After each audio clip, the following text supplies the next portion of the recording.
Thanks for tuning in to the World XP podcast. If you're enjoying the content, please drop us up, drop a like, and let us know your thoughts below in the comments. Also, please consider supporting our podcast via the link below. It really helps us out. What's up, Brandon? Welcome to the World XP podcast. How you doing, bro? I'm good, Eric. How are you doing, my man? Good. So for those listening that don't like soccer, sorry, but it's going to be a bunch of soccer for the next couple of weeks because we're doing TST and I'm trying to bank up episodes and these guys are always down to chat. So makes it easy, and people who are super busy and are running companies and stuff hit up one like 2 weeks ago and they're like, I can get back to you at the end of June, and I was like, fuck. I need people You're now. like, cool. I need people now. Cool. So for those listening, Brandon plays with me on Virginia Dream. If you haven't watched the episode with Lucas, go check that out. Kind of the origin story, I guess, of that.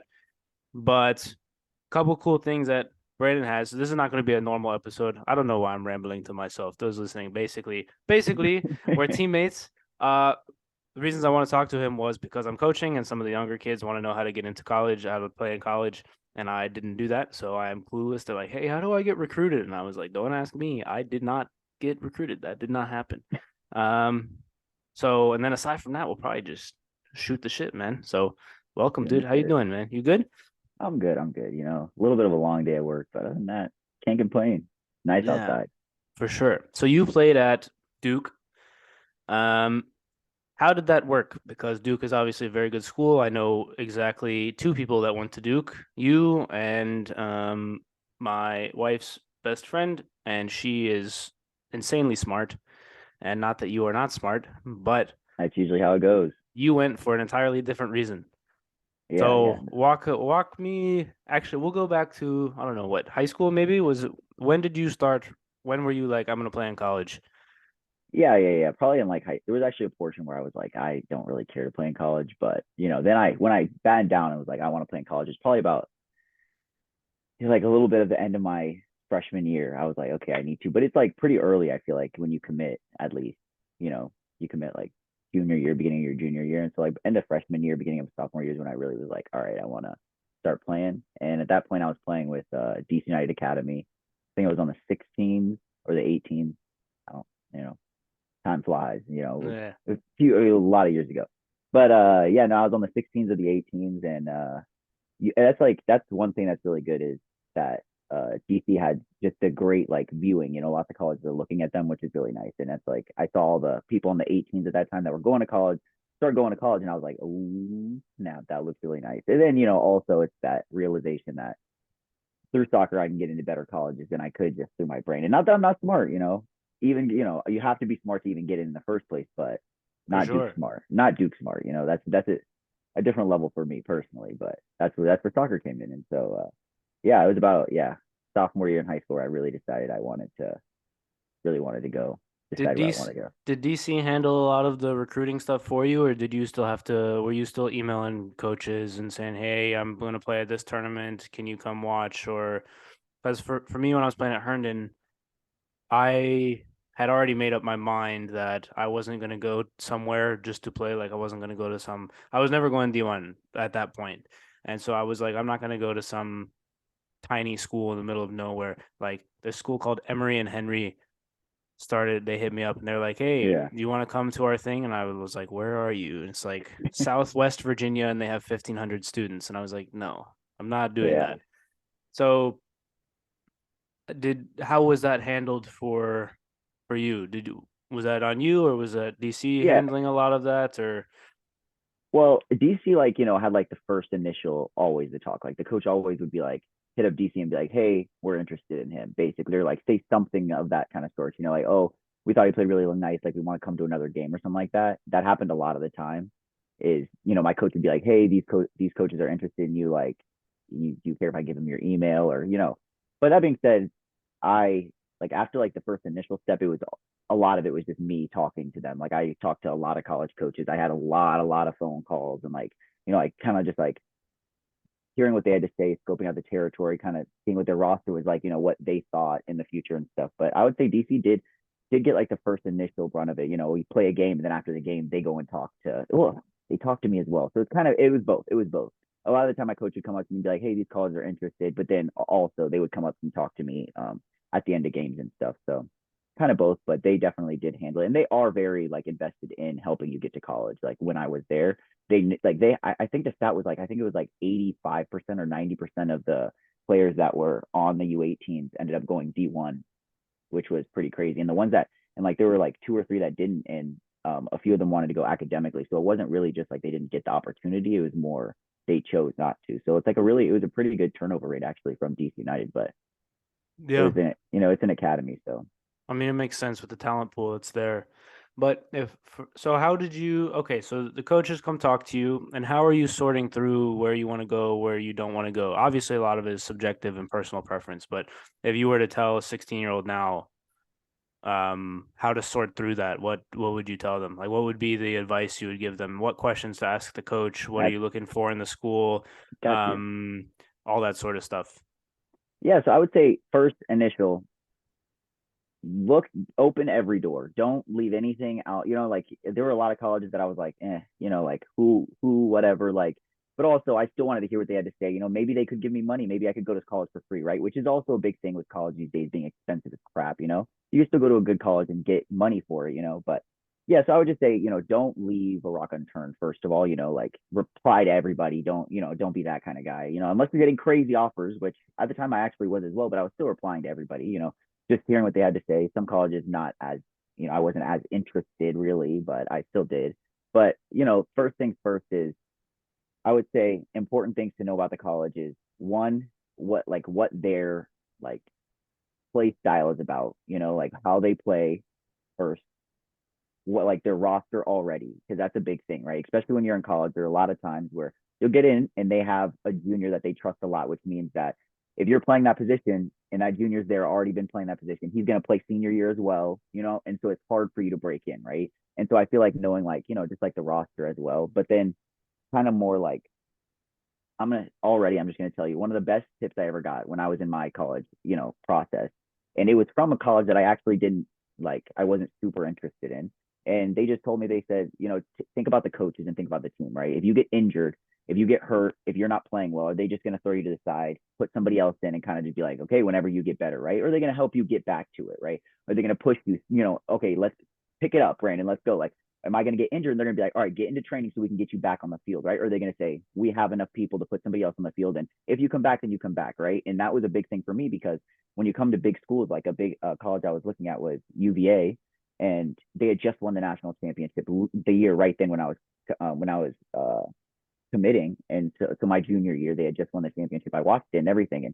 And I was talking to the coaches, they wanted to offer me and everything. And that, like, not for anybody that loves UVA, there are a lot of the UVA coaches that I do like. It was just the way it rubbed me was just that I would be, it's like maybe they were talking to me like I would play a lot, but it's if I got injured, I didn't feel like it would be a priority to get me back, or that it would be like oh, Brandon, we need you back, or any type of that. It would just be like I get kind of to this wayside, and if I get back and are doing well enough, they'll put me back in. But until then, it's kind of I'm just like, oh boy, you're injured now, like that, like.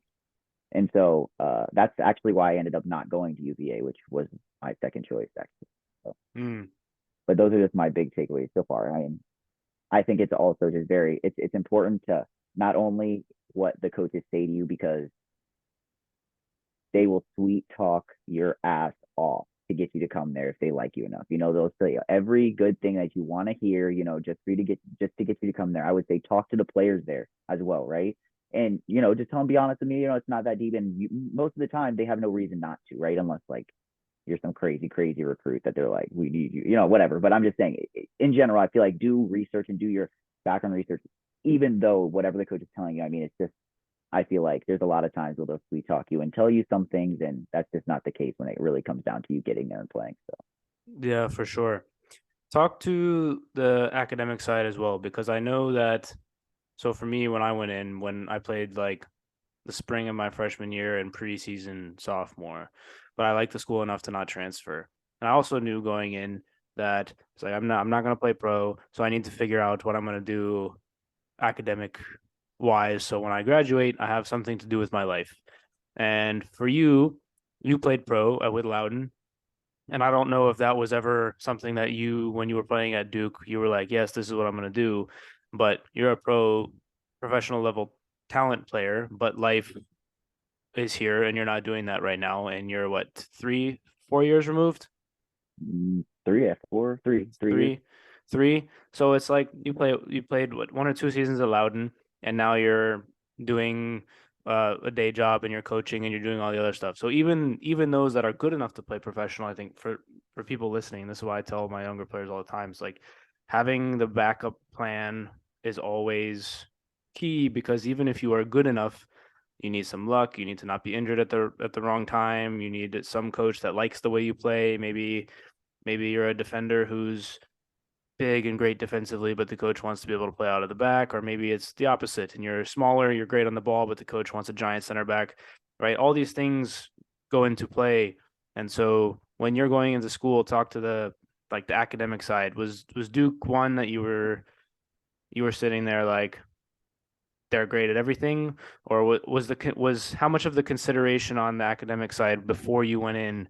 Was it like, did you know what you wanted to study? Talk through that sort of portion of it. Yeah, well, I mean, first of all, like if you know Duke, you know that they're crazy academic, right? And I mean, I went to a camp when I was younger, which also I would say if you are interested in the college and you really want to go there, there are lots of camps that are money grabs, and that's that I would say when there's a lot of people there, that's always the case. But if you do well, they take notice. There's no way for them not to notice, right? I feel like that's really how it is. If you go to a camp, stand out. That's all I'm going to say. If you're going to go and pay to go with all these kids there, stand out, ball out. Just do your thing. Don't be all shy or any of that, because I feel like in that case it is kind of a money grab, right? There's too many people for them to really see. So stand out. That's all I'm going to notice on that. But I went to a Duke camp. First thing they talked about at the very end, head coach John Kerr was there, talking about it, and was just like, you have to have this kind of GPA to get in here, and even with that, you have to have this SAT, and there's only this, it was just the biggest thing about academics, right? And so when I first went to that camp, I was like, no way I'm getting in. There's, you good. Literally, I was like, there's no chance, right? And so, like, it really was like a realization to me that, and that's like when I said before, don't leave any of your stones unturned, right? Same thing with that. Get good grades. Just do the work in high school. I mean, it sucks. I freaking hated it. I was driving to DC an hour away, then driving back, and still trying to get all my homework done and wake up to go to do it all again tomorrow. It freaking blows. Do the work, because that's where you really have the opportunities, right? There were so many schools that hit me up that I never thought would. Freaking Yale was hitting me up to trying to go there. I mean, I would never have gone there because there's soccer's trash. But like it's just like once you if you I'd have taken it. You were blessed with offers. I'd have taken that.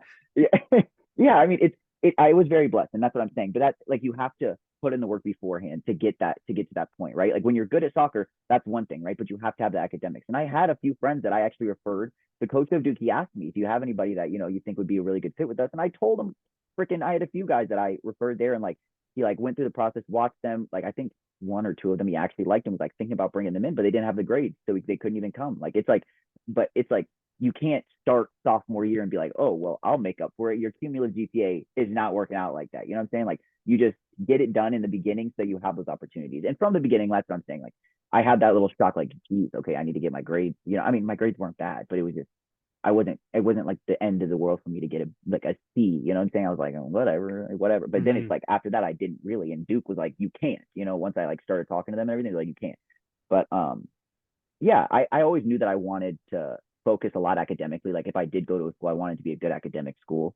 And so that was a really, really big reason why I picked Duke, actually, just because as much as they are super academic, they're also in the ACC, which is competing against the top players and, in all of NCAA. And so I was like, you really can't beat that. I mean, UVA is also really good academically, but they don't have that prestigious Duke, and so I mean, Hey, they're not far away, yeah, they're not, but it's just there's a lot of reasons, but I did think that Duke had a really, really good like mix between academics and sports and having a good sporting team. And they were never, like when I looked at Duke and their records, they were never the best when I was going there, right? But that didn't have as big an effect. I mean, I thought I'm still playing against the top people in the league, that I can be playing against, and so I was like, I think it's a good, best of both worlds. And that being said, sorry, I've kind of been rambling a little bit, but let me get No, more it's to the fine. point. You're good. I Speaking of ACC, before you go on, Syracuse won the national title this year, so they're still going. Crazy. I mean, You know they're in England right now. are they? Syracuse is, yeah, because I interviewed one of the guys that plays for the team. He plays for the Macedonian or North Macedonian U21 national setup, and so I talked to him for a little bit, and he's going over there for camps and stuff with dudes. Like there was somebody that he played with in that camp for, I think it was U21 World Cup qualifiers. Dude was playing for Lazio. Yeah, bonkers. That's Anyways, sick. they're in England right now playing against like Brighton U21, Aston Villa U21, like all those guys. So That's so sick. and Wake Forest went, I think. Wake Forest is still ACC, aren't they? I believe. Mhm. They went 2 years ago or whatever. They smacked somebody. Might have been Leeds. I think they played Leeds U23 and they beat them like 5-0 or something crazy like that. Yeah, that's so sick. Somebody Google that and tell me I'm stupid. But Yeah. anyways, keep going.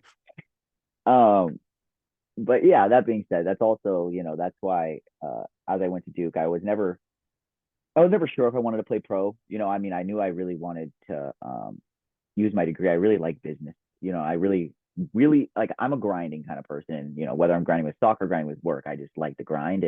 And once I got to Duke, I really like marketing and all that good stuff. And so when I like towards the end, I ended up being captain and getting a bunch of accolades and stuff like that. So I was kind of like on like the radar. And like senior year, I was, like getting up like predicted in like the first round of the draft and all that good stuff. So I was like, it's happening, like that kind of, it's kind of like not that I like was like against it happening or like for it happening. It's kind of just like I would love to play pro. I mean, I've been doing it for my entire life. Now I just get to do it for money, and as the only thing I have to do, okay, sounds sick, So it was always a thought process in my mind. I wanted to.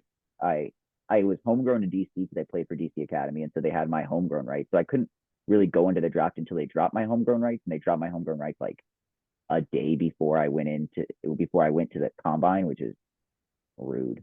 But I mean, whatever. It doesn't whatever. But yeah, so I mean it was great. But I, in the back of my head, even when I was signing with Loud and even when I was doing all of that, I was like, okay, so while I'm playing pro, let me see if I can get my MBA and get my master's so that when I stop playing, it's always a when I stop playing. There's some people that are like, no, I'll play until I retire and I'll retire, and be done with, maybe I'll do something slight in a little business. But I feel like, lots of people like, are going the long run. And that was never really like, it would have to be like a pretty quick turn up for me just because, I graduated and I got a lot of people from Duke that are big ballers, that I see graduating, doing crazy things. And not that I'm, that like, I felt like I was doing crazy things playing pro and all that good stuff. But I just, at some point it was kind of, I was like, I'm going to slide out anyways. And then, money always plays a part in it. And at Loudon, you don't make the most money, let me tell you. And so it was like I wanted to make a switch, and then it was COVID time, and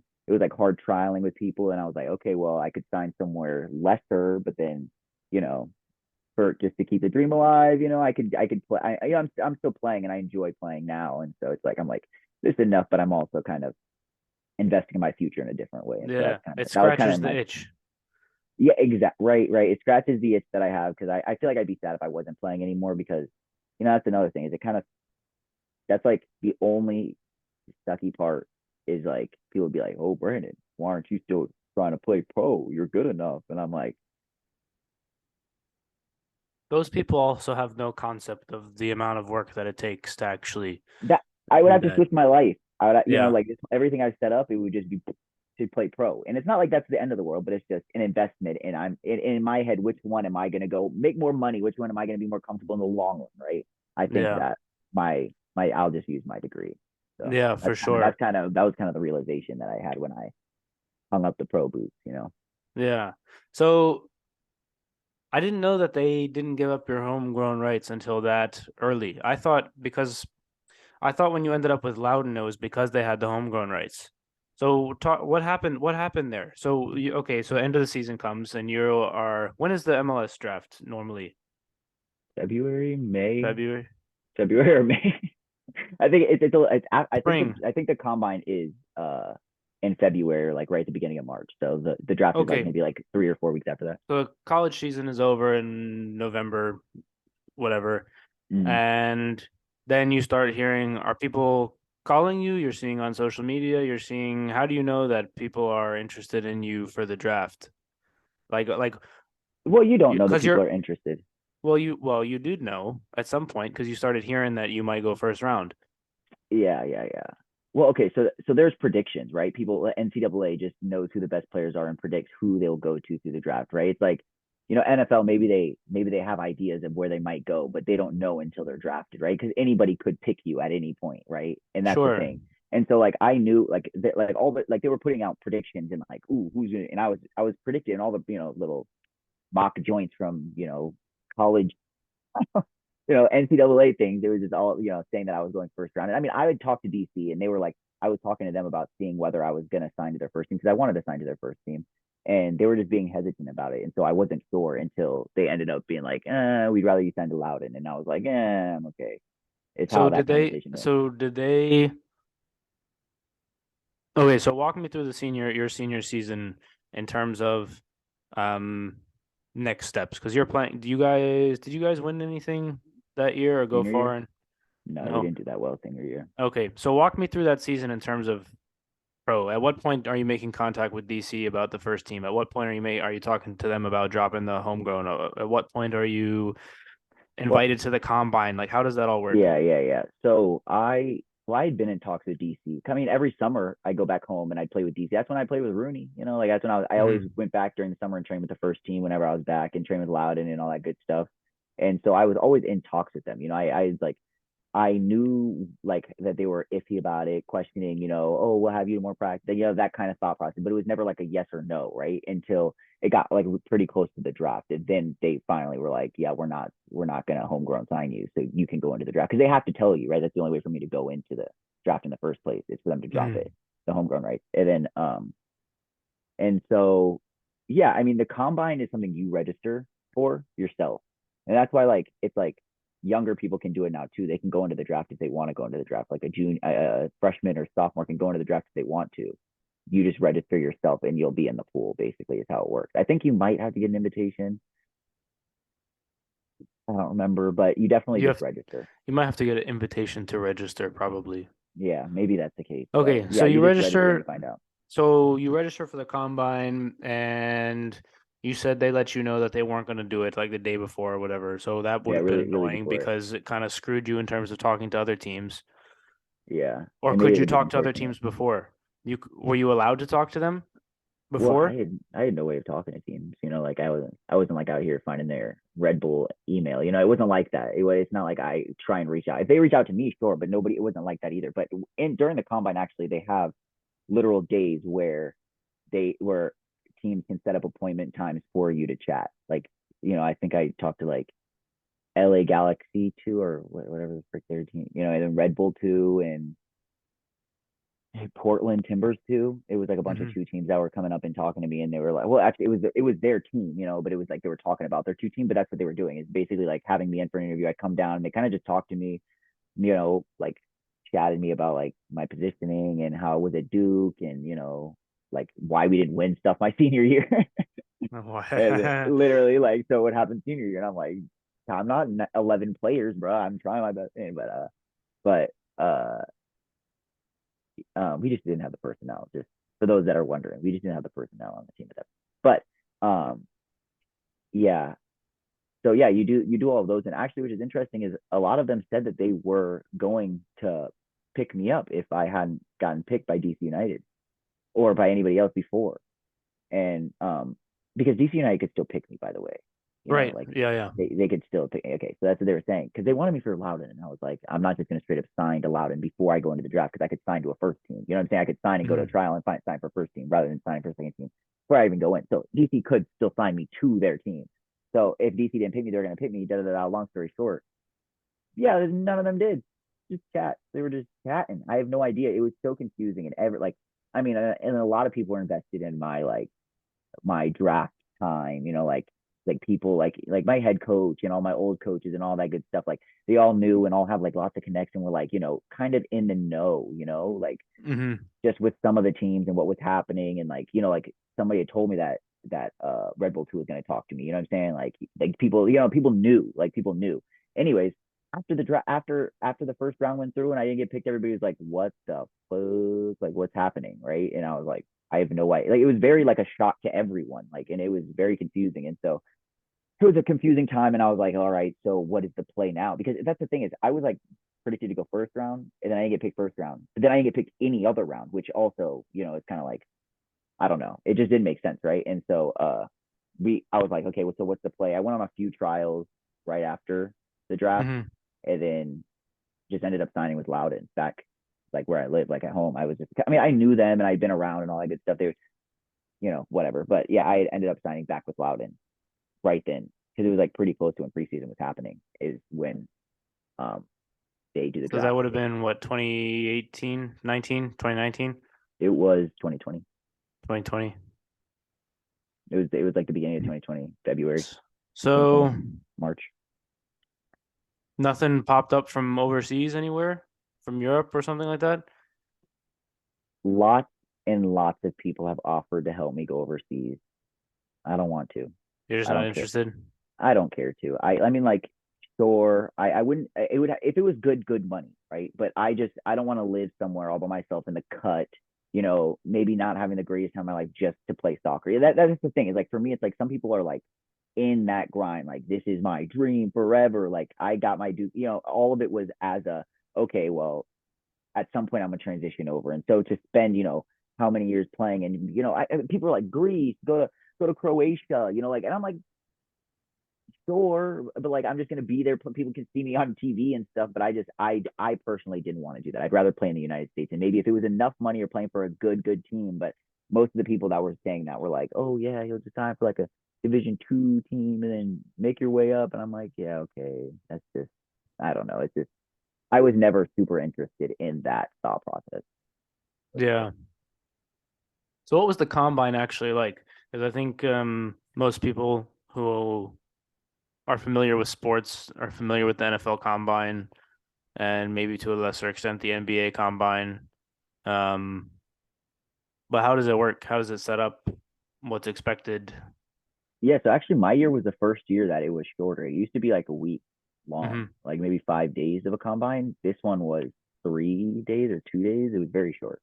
And it was the first time they had done it. And it's pretty like I would say it's probably pretty hard to see who really is like that. You know what I'm saying? Who really is like we had I think one practice session. We had like a technical session, then we had like a practice session with like some like small games, like ending with like small sided games, and then we had a game, and then we did like testing, 5, 5, 10, 5, the maybe it wasn't vertical or like your run and jump, like Hmm. your 50 meter, like we did a lot of tests, like like I'm trying to think if we did any other one. We tested a lot of things. Like we did a bunch of tests, and then yeah, we had a technical session, and then we had a session like just a normal session where we were like doing passing and stuff, and then we ended with small sided, and then we had a game at the very end. How do you feel during like a passing pattern there? 'Cause you don't strike me as the type of person that really gets nervous. You kind of just go play. Yeah, that's what I was gonna say. I was like, especially in like that, like I would say the game was the most like nerve wracking during the passing. I mean, my touches are really good, so it was like I was pinging them into other people. Like, good luck. Your touch better be on point, all right? Pass it to me that hard. I'll fucking trap it. But yeah, I was pinging them into people. But it wasn't really scary. It's more just like as long as your touches are good, then you'll be straight. If Like you take a touch and there's it nothing bounces back away, here. you look Yeah. you Yeah, there's nothing back here. It's like if one touch fucks up, like I'm never getting picked. Yeah, of course, that's definitely how it is. Like I'm like, you're jittery. Like I feel like I'm losing energy just by standing here looking at the field because I'm like, Yeah, a yeah. little bit. Of course, that always happens, but like in terms of like all of the pressure that's happened in the my lifetime, that was it was like I was like, this is like slight. If it's just passing, bro, come on, let's Yeah, go. yeah. Like dribbling, like it's good. Like long ball, we did long balls too. Like I was like, my long balls are Slate. good. Yeah, yeah. But Yeah, I feel you. That makes sense. I'm sure there were some people that were pooping themselves. Like, don't mess it up. I don't know, but that's it. I'm my technical stuff is good. Yeah, it's tough. I noticed when I was with Sandor and I went back to Loudon like trial 2 right after we went to Mexico, and there was a few of us that were there. There was like 20 people total. They were like trying to fill out the roster or whatever. and then nobody got signed. But when we were there were definitely players during the passing patterns that were like shitting themselves, and I was like I feel for you, Yeah. man. And it was weird because I thought that I was going to be nervous because I had not been in that situation before at all. Like Ryan Martin's there. Like if you're familiar with the area, you know who Ryan is. Like, oh, it's the coach. Like he's here. And then once we got on the field and we started doing rondos, after that it was just you just play. Yeah, just play. I mean, So look, there are a lot of people, especially in my college, like that I just, freshmen come in and I'm like, bro, look, like in practice, they're ballers. They get in the game and they just lose their shit. Like they can't handle it. I'm like, look, you just need to be confident, right? It happens. You lose the ball, whatever. Just, don't be doing the most, but just be confident because when you don't play the same when you're not confident, right? You play iffy, and then when you play iffy, you don't. I just feel like you don't really show what you're about, right? Who you are as a player, and I feel like nobody really plays their best when they're not, confident in what they're going to do, and so I feel like that is a big part of it. Is just being confident in your stuff, and if you're playing your soccer, then yeah, nothing to for worry sure. about. How much of that is coaching, do you think, and how much of that is you? I think obviously it depends on the player, but there's a Like large part messing of it. up. No, just like try like feeling like you got the confidence to try stuff or feeling like because I know players when Yeah, I've known players who've been at schools that are like 13th, 14th, 15th type guy, and they know if they fuck up, coach is yanking them, and they play scared. But I also know if that player was 6th, 7th, 8th guy, there would be a different version of that player. yeah. I mean, I definitely feel that, and that is always going to be a thing. I feel like with every team, like it's kind of like I don't even know what it is. I wouldn't say it's always just favorites, but it's more like trust. I feel like, Yeah. oh, this guy messes up, but that's not what he is. He's better than that. He could just mess up once or twice. But I feel like other people mess up and they're like, well, Were you in we the don't know. situation where you were 13, 14, 15 guy before? Yeah, Duke. How do you deal Uh, with that? Like talk to a younger player that's like that yeah, doesn't know how to handle it. yeah. Well, at Duke, and that's what I was gonna say is even at Duke, the school I wanted to go to talk to, they told me that they saw me coming in, maybe not starting every game, but getting good minutes in the midfield. I didn't touch the midfield until my second year there. Okay, and it's fine. It happens, right? Colleges like that. They're there for 4 years. That's a long time for you, for people to be around. They have trust in some people. They had a midfield, right? Whatever they said, it doesn't matter at the end of the day. But I actually started playing left back, and it's just like okay, so this is my big thing freshman year. I didn't get a lot of chances until 7, 8 games, but for me, I was like, I just always want to be ready for the opportunity when it does come, right? I was like I wanted to be the best person at practice. Even if they never put me in the game, I wanted people to be like, damn, Brandon's balling out today at practice, right? And I'll be the best fucking practice player. If I can't be a game player, that's fine. I'll just be the best practice player. Nobody's going to say shit to me at practice because I'm balling out, right? And I'm working hard as shit, and that's fine, right? And I'll be ready. And then I ended up getting my chance, and it was like left back. And I don't play left back. And I don't know, Eric, if you see me defend, I defend, decent. But as a left back, chill out. There are a lot of fast black guys, and I'm not the fastest, so especially, big running at me, Oh, yeah, yeah. college players. And I'm like, I was small in college. I was like 132 pounds. Crazy. But yeah, so I started playing left back and I was pooping myself, right? And it was just I think the best thing you can do is if you're not confident, keep it simple. Okay. That's all I did. I did the basic thing. Two touches. What was my job? Don't let him get behind me. So I always was watching, right? And I cheated. The second I saw him pick up his head, I said, okay, I'm just gonna start sprinting because he's gonna beat me if we start sprinting at the same time, right? Always went ahead. And then the second I got the ball, I was like, okay, I can't lose it here, right? It can't be me. It just cannot be me. So if I got whatever I gotta do, I just can't be the one. If I gotta launch it up the side, at least it wasn't back here where the coach is gonna look at me and be like, you idiot, why are you trying to get out of this situation, right? And so that was really my for a long time, I really just played super simple and and that's I feel like it's also something that made me really good in the midfield is just that I feel like I played it really quick. And these days Eric knows that I now have a bit more confidence and slacks a days ago, so I dribble a Hey, bit it more fucks me up sometimes. on the field, man, because I don't know where to be. I dribble a bit more these days, but uh no, that was like something that I really like. It was really good. Is just keeping it simple, and I would say that's another thing is if you don't lose the ball, what are they going to cry about? Who's not going to trust you if you don't lose the ball, right? And so I feel like that's just the thing is keeping it simple and then just get out there and play your game, right? What what and it just feeds back to sorry is that you got to know what the play style is, right? Because you could play your game, but if you're not playing their game, you're you're gone. You know what I'm saying? Like you definitely have to know how, what the team and be a part of the team when you're in there. But I would just say make sure you're always ready for your time when you do get in there. So that when you do get in there, your touches aren't pooping you away. That it's not like your touch that's messing you up, and it's more you can just play the game, right? Keep it simple. Do what you know you need to do, right? Don't let your team down. Don't be the one to let your team down, right? Nobody wants to be the one, and it takes one to get scored on, and that shit looks ugly for whoever messed it up. So, Yeah, not fun. Not fun. but yeah, just keep grinding. You'll get in there. So, all right. So you signed for Loudon. Well, actually, Mexico was before Loudon for you, wasn't it? Before you signed?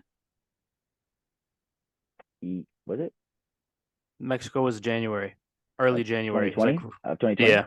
Yeah. Oh No, yeah. no. It was the 2021. next year, right? Yeah, it was the next year. So you played for Loudon the year before. hmm Okay, so you signed for Loudon, and how's that go? How's the first season go from you as a person, not like however they did on the field. I don't know how they Oh did yeah, on the yeah. field, but you as a person, how the adjustment to the schedule, are you working another job? How do you balance that if you are? How do you balance life and the rest of the stuff? Your friends like, hey, you want to go out this weekend? You're like, I can't because I don't know if I'm going to start, and if I drink, coach is going to kill me, and I'll get Yeah. fined. Right? It's no longer coach is going to be mad at me. It's I'm going to get fined or I'm going to not Yeah. play for 3 weeks. Or how do you deal? Like, what's the adjustment like for you? I would say it's kind of lit. I mean, it's just you from college, you're playing soccer every day anyways, right? Now it's just the only thing you have that day. It's like, okay, my day consists of waking up, eating breakfast, maybe having to go and do some, stretching in the morning or some training. Then you do actual training, maybe a workout. Then you usually have like team lunch, and then wow, I can just not do homework. It's like that. But that being said, it is professional, and it is like I never left. I'm still in Loudon. I didn't hang out with anybody. I wasn't hanging out with any of my friends really, but it's kind of hard for me because it was COVID time. Like when I first started preseason, we stopped preseason in the middle of preseason because COVID was happening, and they stopped it and postponed the season for a little bit until they like had a grip on it, and then we all came back and started playing again. So it was kind of like it was weird. It was a weird season, but no, it was really it is a decent transition. It's just very professional. You have to be on, it's like you have a schedule. I feel like at college it's, pretty, you have to be here at this time to here at this time. But yeah, there's just higher stakes when you're playing professional, and they expect more out of you, right? It's like kind of like you're not a kid, you're a man now. You know what I'm saying? Like be a man, and you're not going to be a man, you're not going to be on the team. Is kind of how it is. And so I don't know if I missed one of your questions in there. Did I? No, that's good. That's good. But the transit, yeah, soccer transition, I would say though, sorry for cutting you off. The soccer transition though was just, in my opinion, the transition from academy to college was whack. I thought college is not as good. It's not as good soccer, but it's like more physical. It's a different kind of soccer.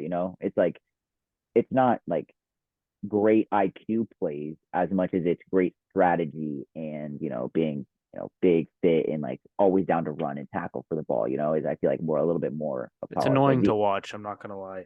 I mean, think about the amount of goals that are scored in like the 85th to the 90th minute because of freaking everybody's just launching long balls up, and big tall guys are heading and everybody just gets a random kick in. Like I'm just like I just it's not as good soccer in my opinion, but No. it was a happy transition back when I did sign pro. It was a happy transition back to like good soccer, smart IQ. It wasn't all physical. I mean, it was physical, but it wasn't all physical. It's not about physicality, right? It was being smarter than your player. I feel like, and which actually is a lot like Mexico. I mean, it wasn't as nice as Mexico, but No. Mexico was nice, man. So USL Championship, I think if I've been informed correctly by uh Google or whatever, USL you only sign 1 year contracts every year.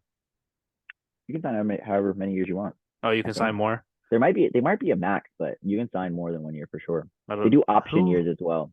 who was in it was Matt Sheldon. He said it on his podcast, I think, that they only sign one. I don't know.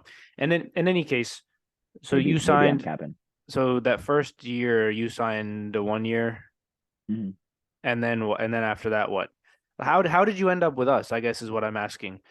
From Oh, where like you were. how did I transition out basically? Like so because you wouldn't have gone with us if you weren't still interested in something, or were you like me, who was kind of like, I just want to go for just for the fuck of it, basically, Um, and see what's up because I had not done that before.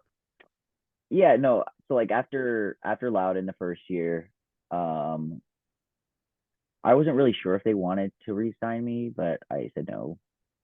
But so then I wanted to go on trials. I wanted to go somewhere else at that point, right? I wanted to kind of make a little bit more money if I could, right? And so I started trialing other places. And that's what I was saying. It was during COVID, so it was like hard to trial as well. Like it was like COVID had just ended, but it was like we were getting COVID tested every week. You know what I'm saying? No, It it was like, wasn't. Dude, it wasn't ended. People were yeah, still okay. nuts. No, no, You no. had to I get mean, tested everywhere, and like where like it was still going for I mean sure. like the Stuff was locked lockdown. down. I mean like the lockdown from we had like a whole like maybe like 2 or 3 months where we weren't training, we weren't doing anything, right? Like we Oh, couldn't. that's true. That's true. That's what I was saying. We like came back, did the whole season, but it was still like they were like on us. But Like we were like getting tested all the regular time. regular life was still locked down. Yeah, Nobody was yeah, allowed yeah. back in the office. Nobody was like people weren't going to grocery Yeah, stores. yeah. Like all that stuff. So it was so hard. It was hard to trial. Like even when they were down to have me trial, it was like just like a little bit reckless for them, because like one person gets sick and everybody gets sick, or and lots of them are second teams that I was trialing with, and it's like, ooh, be careful, they train with the first team, and so it was like a big deal, trialing. But I ended up trialing maybe like 2 or 3 places, and I don't actually know why. Like I trialed at Charleston Battery, and the coach really liked me, and he was talking to my agent like he was gonna sign me. Like it was like pretty like he was talking highly of me, and then I think they actually got a new. I think the coach got fired, and they got a new coach. Actually, is what happened, and then I just that was See, it. luck is so much.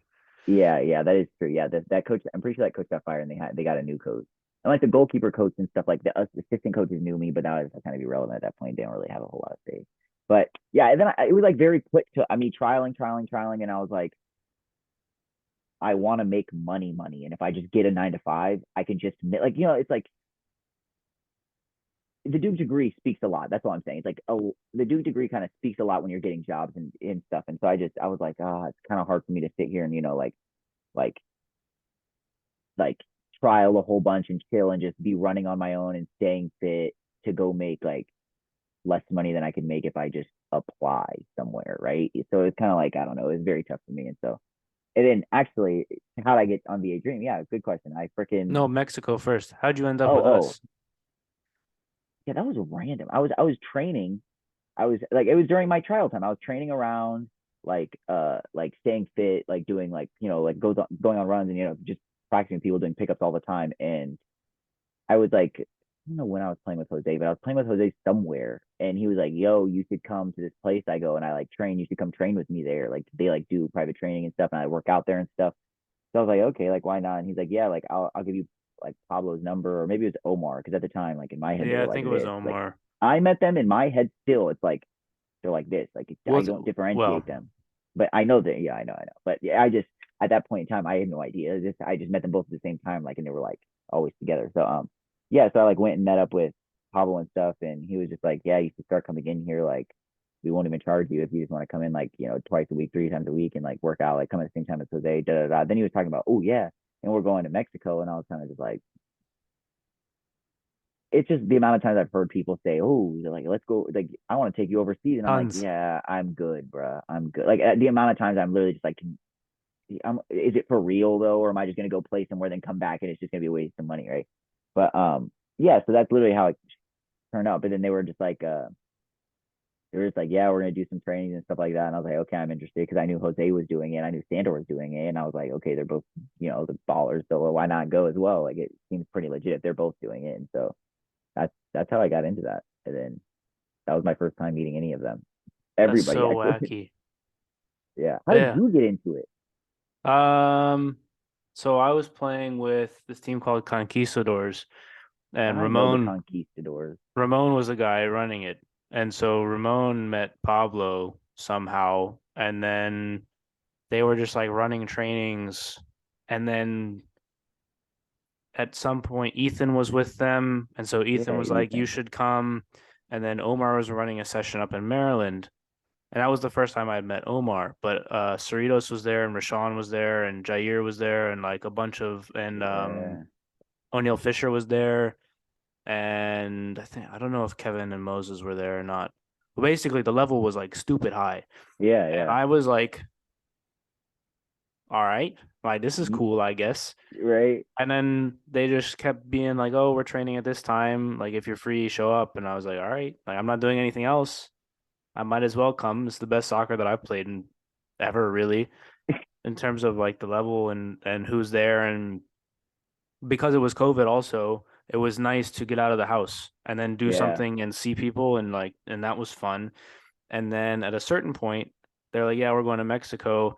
Can you help us be like mini chaperone almost?" Because a lot of the dudes going were 17, 18, 19, and Yeah. I was 24 at the time.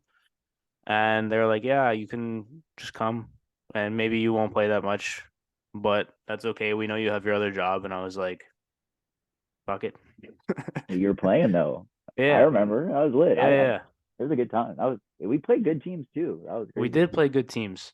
And what's crazy about that is I was supposed to play basically only fullback when Ethan and Jair needed a break, which I was fine with. I was like, they're still young. Jair, I think, still has a Mexican passport, so if the team wanted to sign him, that's easy. It doesn't take Yeah. up an international roster slot. Was 18 or 19 at the time, still has future. I was like, no worries. Like I'm not trying to take away from them. And then halfway through the trip, they're like, all right, you're gonna play six. And I was like, all right. Sounds good. Sounds Because good to fucking me. Mexico's altitude like freaking crazy. Everybody was dying. Yeah. Well, the people that were dying were the ones that didn't take the training serious, like Okay, stop beforehand. at me You then. I was dying, no, bro. no, no, no. The people that were dying that weren't playing 90. I should have Okay, specified. fair, fair, fair. You were playing 90. We played what, 5 games in 7 days or 5 games in 8 days or something like that? And I was cramping. Yeah, that was so, bro, so many. I remember going, we're on the bus to the next game. I'm like, how am I going to play this game right now? How are we going to do this? Yeah, that was Yeah. crazy. We played so, yeah, I think it was 5 and 7 days, 5 games in Yeah. 7 days. No, it was nuts. And I'm sitting there like, dude, throw me in for 30 minutes. Like I'll give a break to somebody and the level's not gonna drop. I'll fuck somebody up and Yeah, yeah, come off the right. field. Like it's fine. Yeah, it was good. That was wild. Like Sully was there, and then Coach Sully, he was the one that got me into the Loudon thing afterwards. No, true. Um, yeah, so that was wild. But Yeah, yeah, it was I a good had no time. idea. Like people were like, "Oh, Brandon's coming, Brandon's coming, Brandon's coming." I was like, "Who the fuck is Brandon?" All right, because I didn't know anybody. Yeah, I didn't know who anybody was. Like I had no clue. I was like, "Oh, he's pretty good. Like this will be better. We have another midfielder. That's good." Um, yeah, it was a good time. That's how I good, got it. man. I got into it based on luck, really. I was gonna quit soccer for good before I met Ramon. Eric, ever since that trip, you've just been around in my soccer path. I swear to God. I never met you before that. And then ever since then, just, we're always just Yeah. meeting up. We've played against each other a gazillion times in indoor and Yeah. arena and all sorts. It took us forever to get back on the same team though. And I feel what did Lucas text you and he's like, "Hey, you want to play for Dream?" And you were like, "Yeah, I'm down." Was that kind of how that went? Yeah, I was really tentative at first, actually. Well, that's what I was saying is they caught me at a perfect time because at the time I was playing with Nova, and like I started playing with Nova after I stopped playing pro, but it was like kind of to stay fit, kind of just because it's like I didn't want to go any lower in level, or I just wouldn't want to play at all. And even like, Hmm. Let me say this though before you keep going. One of my friends who is also I met him at the Loudon thing. He's from Delaware. He's a decent player, but I think we're blessed here that even if we're going to play amateur, the level of amateur team here it's good. is really quite high relative to wherever because he did the thing that he played at Wesley College in Delaware, which is D3 school, Mm, and he was trialing all over the place like way more than you ever did. But to your point about I could just get a job and still play here, I'm in the same boat. I was like, some random guy hit me up the other day. He's like, "We got connections in Portugal for the third division teams or fourth division." And I was like, "I don't care. I don't care that much because we can still play here with a team that's good against teams that are decent and not feel like him in Delaware. He's like, nobody plays soccer here at all." I was like, "Fuck, man." that's crazy. Yeah. that is lucky of us because I definitely came back and just instantly had a good team to play on. And we were just winning everything really is how it went down. So I was playing with them for like a year or so. Then it kind of got to the point where I realized I was like, okay, well, I'm retired, like I'm not retired, but I'm retired and I'm playing just as much soccer as I was before, playing games like I was playing 90s twice a week. And I was like, why am I still playing this much soccer if I'm like not, if it's not like there's no longevity term, there's nothing like in the long Hmm. term for it other than just having fun, right? And so I was like, I'm gonna start taking a step back, and that's exactly what I started doing. Is I started just taking a step back from Nova, playing like maybe one game a week. I wasn't really practicing all that much, which I don't practice all that much now. I do my best, but I got a lot of work. We're talking about practice, but but Hey, be careful. We still recording. yeah, no, Hey, no, no. even I'm even just though even though by this point nobody's listening anymore, but that's all right. no, no, no. Everybody's listening, and for those that are listening, I love practice. You need practice. I'm a busy guy sometimes. Anyways, but yeah, so I like kind of just stepped back from practice a little bit, and then yeah, Lucas just hit me up talking about he was making a team and stuff, and how it was starting and all that good stuff, and kind of was starting slow, but he really wanted to make it go, and I was kind of just like, do I really want to sign up for something else, right? Like, 'cause I was just like, I'm playing too much soccer. Do I really want to do that? But then I was like, fuck it, I'm gonna do it. And then I started playing with VA Dream with them, and I was having a better time than I was having at Nova. I was like, it's just Nova was a little bit too serious. I feel like I know everybody here from way back in the day, and we were all so kind of just completely OP at Virginia Dream playing in the league we're playing in. And now it's Yeah. getting good. Now it's getting good competition, but we were just absolutely destroying. So then I was like, okay, this is fine. Like, this is good. So that's really how I started playing. But I was a little bit hesitant at the beginning to even Yeah. start playing, to join another league and have like a commitment to responsibility every, whatever day to play freaking 90 minutes. Cause Well, even that league, there was like you guys were killing a lot of teams, but there's 3 or 4 teams that like conquistadors weren't gonna beat you guys, but like mm, you weren't just gonna show up and win because yeah, like if you guys didn't play well, we had enough to beat you, and Cap City had enough probably. yeah, And there was 1 or 2 others who were up there as well, but yeah, even that. Well, that's goes to the point that I was trying to make. Like every how many of Dream played pro at one point? 6, 7, something like that. yeah, I think so. So you're playing against a team full of amateurs, and it's like, and once you get into playoffs, like you tied Cap City 3-3, beat us 1-0 in regular season. Like the games are not all Yeah. blowouts for No, sure. no, no, no, not by any means. The level is good. The level is good here, which is super nice, honestly. It is good. It's actually Um, super annoying, personally. I mean, it's great, but every game I'm like, all right, chill out, dog. Let us win. Okay, you know what's happening. Just stop making it work so hard for it. All right, so then fine. You wanted a little bit less commitment, and then here we are going into NPSL and TST. I'm So it. y- the good news is all our far trips are done. Yeah, yeah, yeah. Well, okay, so this is another I'll say to the fact that I wanted less commitment and all that. If I could play pro for VA Dream, I would do it in a heartbeat. Just Oh, for because sure. just because first of all, I like that I get to be a part of the start of something which I think will continue on, longer than me playing soccer. I don't think it's going to Hmm. stop with me or stop with, us. And so I like that I get to be a part of, the first generation of it. But then also it has the capability to get far, what I'm saying, to get even further, right? As long as we continue to keep, good management and have the right personnel and, make sure it's like that kind of status. And so I just, it's kind of like that caveat. It's like, oh, I wouldn't, but in this situation, how can you really say no? It's kind of like, that's how I feel. And I mean, Lucas is my boy. I talk, it's kind of like, how could I say no to that Yeah. situation? And so it's like, and I get to play, I still get to play. And I mean, it's more than I would like to be playing for sure. Like I'm still coaching, I still have my 9 to 5, and I'm still trying to work out in the mornings every freaking morning. But it's just like, it's definitely more than I would like to be playing soccer right now. But like I said, sometimes you just got to grind for those opportunities later in life, and It's I'm good on the vibes grind. though. It's good vibes though. That's It's the such thing. good Like vibes. It's such good even vibes. even when I'm because you and I have similar, I would say, busyness levels. Yeah. Like we both have a normal job. We both have 9 to 5s. We both are coaching. We both are doing our own workouts and stuff, and then we're both playing. Um, Even there are days that like I messed my knee up a little while ago, and I went to one of the practices just to hang out because the vibes are good. Like Yeah. I wouldn't do that on other teams. So I don't know. I agree with you as well. I think it's going to last for a long time. And that was one of the things during the winter. Like I was with Ramon's team, I was doing well, and I owe Ramon a lot. It's like I was going to quit soccer before I met him altogether, which none of this ever would have happened if I had just stopped playing. Yeah. I was like, all right, I'll stay with him for this season, and then Lucas was like, oh, we might have TST next summer. I was like, all right. And then MPSL as well. And I was like, all right, well, I want to play with them for that because it doesn't conflict with Ramon's team. And I was like, all right, I'll play with them. And anyways, and then it just kind of like took off from there. It's like the same thing that you said.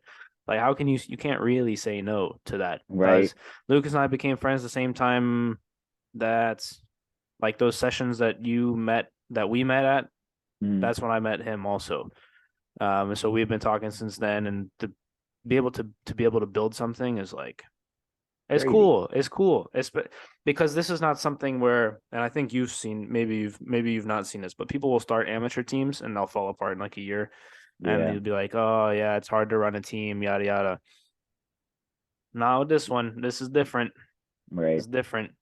I Like agree. I never seen some amateur team hand dye their own jerseys and then get put on Soccer Bible after 6 months. Right. Right. Right. I mean, look, it's only gonna get bigger after TST. We just need to ball out, actually. And Yeah, for sure. you're hearing it here first. I'm banging. I'm hitting a banger. Okay.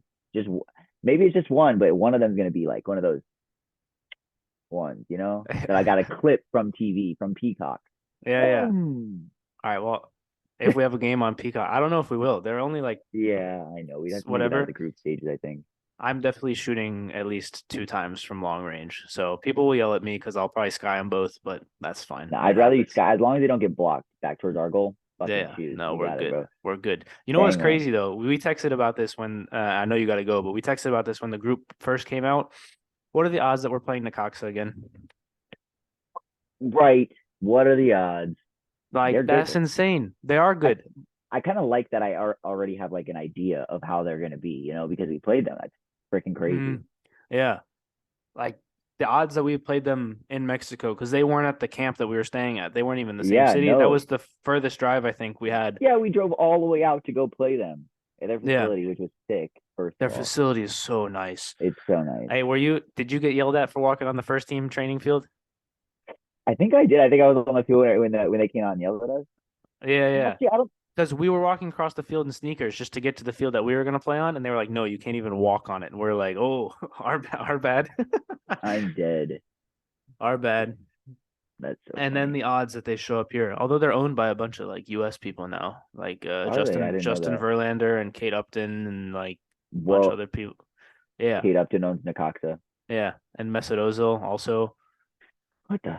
That was Whatever. they have They're still they flex. have mystery players on that you can add like right up to the tournament. And people and when I was talking with somebody the other day, we're like, how crazy would it be? Because Ozil just retired. So how crazy would it be if just added Ozil and we had to play against him the first game? Wait, do we play them first? I don't remember. No, I don't think they're their first game. I don't think they're their first game. But yeah, I was like, how crazy would that be? If Ozil just rocked up. It was like, oh, Right. okay, well, who's following him around all game? I'll take that one. He can get the smoke too. All right. Yeah. Everybody's getting the smoke. It's no game, but it's my World Cup final. I'm getting out of the group stages. Yeah, I think we actually have a decent chance, Like we're not playing against Champions League winners and stuff like in the other groups, and so I don't know. I think they'll be a bit old. I think it'll be a bit slow. I think I'm quicker. You should maybe. You should. We gotta jinx it, man. We gotta jinx it. We can't do it. No, I'm just saying in the overall. Okay, everything I'm seeing are like, 2001 vintage clips of people playing, and all I'm saying is, if I was playing in 2001, but this is like 3 years after I stopped playing pro, and I'm already like, if I don't keep running every week, I'm gonna get freaking. I can't run 90s anymore. Like I can imagine last time I played 2001. Probably. All right. I know you gotta get out of here. I appreciate your time. You got anything that you wanna plug or anything like that? Like I don't know. Marketing purposes? I don't know. Some people have got like books that they've written, or some people got websites that people need to go to, or Whatever. No, just follow me on Instagram. Hey, B_dubs_19. I love that you spelled it backwards to the camera. That's Oh, hilarious. That's whatever. okay. B-dubs. You All heard right. it first. Thank you. Thanks Eric. for It was a sure. great time. We'll see you all next time. Peace. Peace out.